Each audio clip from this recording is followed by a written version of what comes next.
श्री रुद्र संहिता प्रथम खंड 10वां अध्याय। श्रीहरि को सृष्टि की रक्षा का भार एवं त्रिदेव को आयुर्बल देना।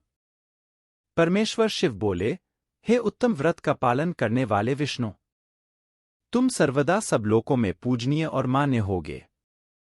ब्रह्माजी के द्वारा रचे लोक में कोई दुख या संकट होने पर दुखों और संकटों का नाश करने के लिए तुम सदा तत्पर रहना। तुम अनेकों अवतार ग्रहण कर जीवों का कल्याण कर अपनी कीर्ति का विस्तार करोगे।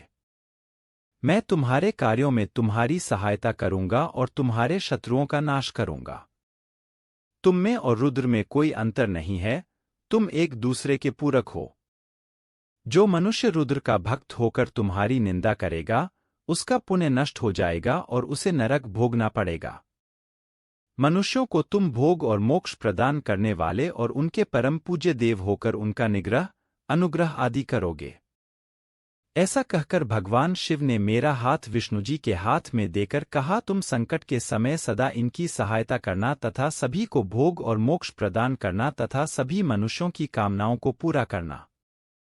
तुम्हारी शरण में आने वाले मनुष्य को मेरा आश्रय भी मिलेगा तथा हम में भेद करने वाला मनुष्य नरक में जाएगा।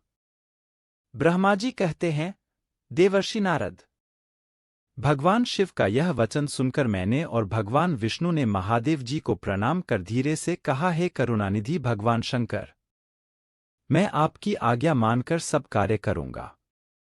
मेरा जो भक्त आपकी निंदा करे, उसे आप नरक प्रदान करें। आपका भक्त मुझे अत्यंत प्रिय है।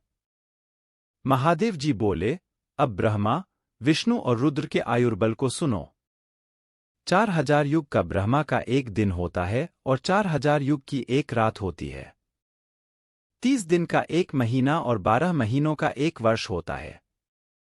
इस प्रकार के वर्ष प्रमाण से ब्रह्मा की 100 वर्ष की आयु होती है और ब्रह्मा का एक वर्ष विष्णु का एक दिन होता है। वह भी इसी प्रकार से 100 वर्ष जिएंगे तथा विष्णु का एक वर्ष रुद्र के एक दिन के बराबर होता है और वह भी इसी क्रम से 100 वर्ष तक स्थित रहेंगे। तब शिव के मुख से एक ऐसा श्वास प्रकट होता है जिसमें उनके 21,600 दिन और रात होते हैं। उनके 6 बार सांस अंदर लेने और छोड़ने का एक पल और 8 घड़ी और 60 घड़ी का एक दिन होता है। उनके सांसों की कोई संख्या नहीं है, इसलिए वे अक्षय हैं।